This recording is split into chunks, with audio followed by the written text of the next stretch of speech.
Buried in the aftermath of the Seattle Seahawks debacle, it was announced late last night that the Vikings are adding another edge rusher to the 53-man roster in former Washington practice squad participant, defensive end Jordan Brailford, the pride of Oklahoma State. And now, no corresponding roster move has been announced yet. I mean, the Vikings did just release Cheeseburger Eddie Yarbrough to make room for Aloka on the 53.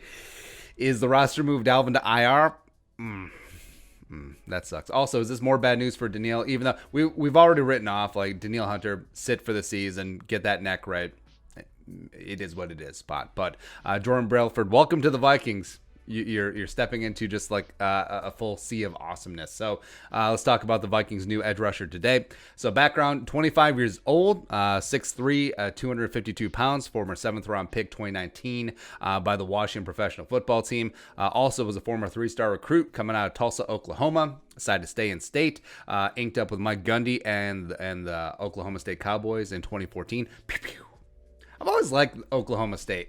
I don't know why. Like I never have an official like college team. Like I kind of like the Gophers just through geographical default. But if I was gonna pick one, Oklahoma State might be a good pick. But anyways, he redshirted in 2014, and then he missed the 2016 season with an injury. Hence why he was a 24-year-old rookie, a little bit older than average, and also ended up being a 2-year starter for the Cowboys, racked up 74 career pressures, 16 sacks, 31 and a half tackles for loss, also forced 3 fumbles, as well as put up a 76.5 PFF grade in 2018.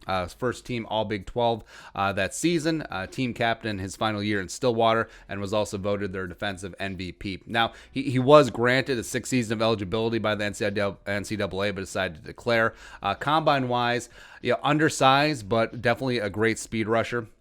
And could transition into an NFL 3-4 outside linebacker. I think he certainly has the agility to do that just by glancing at his tape real quick. But even though undersized, underweight, small arms, small wingspan, it was just a guy who got after it, just extremely tenacious, very much in the Afadi Odenigbo, Yannick Ngakoue collegiate sort of role.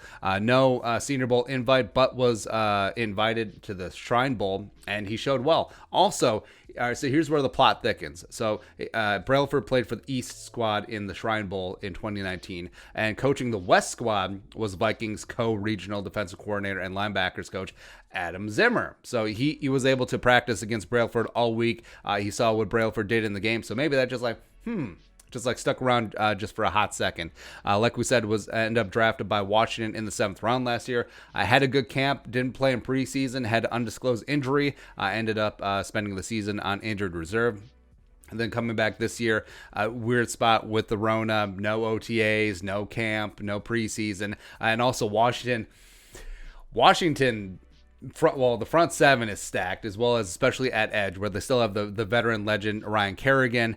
They spent the number 2 overall pick on Chase Young. Plus, remember the trade up in the 1st round last year for Montez Sweat, and also Ryan Anderson, the former 2nd round pick out of Bama's no slouch either. So it wasn't really going to happen. But they liked Brailford enough. They stuck around on the practice squad until the Vikings poached him on Sunday night. Now, like we said, he is a pure speed edge rusher. Doesn't really get a lot going in the strength or bull rush department. He is surprisingly good against the run, despite being undersized. But also, he is closer to being a Yannick, even though Yannick isn't really a speed rusher, he's just more undersized, but just gets it done with technique and quickness, than he is, say, an Afadi or, say, a Wanham or, say, a Jalen Holmes. And also, like we said, we're intrigued. We're intrigued by Brailford. I think the Vikings were just missing.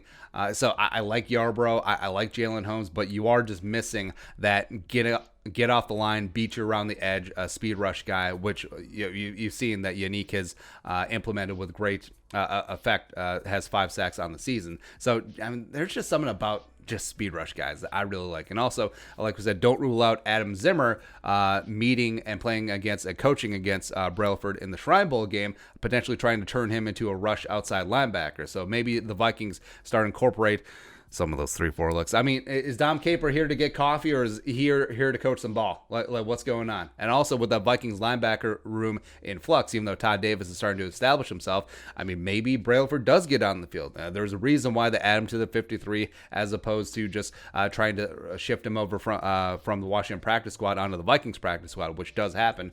So I think the Vikings do see something in Brailford. I wouldn't be shocked after Brailford passes 2 days of COVID tests. He gets on the practice field. Maybe he's up for the Atlanta game. Or maybe after the bye for the Green Bay game, they bring him in. Maybe they platoon him in, just getting some sort of speed rush on Aaron Rodgers week 8 at Lambeau Field. But yeah, the bottom of the roster shuffling, I'm generally just kind of like, but this one intrigues me. I like Brailford. I liked him in the 2019 draft process. I thought he was a very intriguing late round pick, but he can bring some speed, bring some stank, and get after it. But your thoughts? New Vikings defensive end Jordan Brailford, poached from Washington. Let us know in the comment section below. Subscribe for daily Vikings takes. Want to support that work? Pull us up in the Venmo. But until next time, Skol, production value.